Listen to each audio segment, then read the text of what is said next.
Hey guys, I hope you are doing well. Today we'll talk about how to fix or how to solve the problem of stuck on loading on the application of Threads. We click on settings. Here we click on apps, default apps, app settings. Then in this page you click on the window of Threads like this.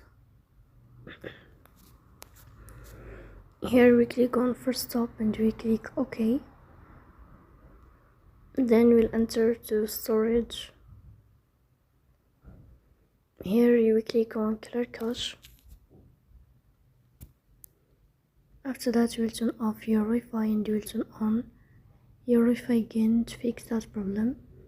So please don't forget to press the bell icon, subscribe. See you next time.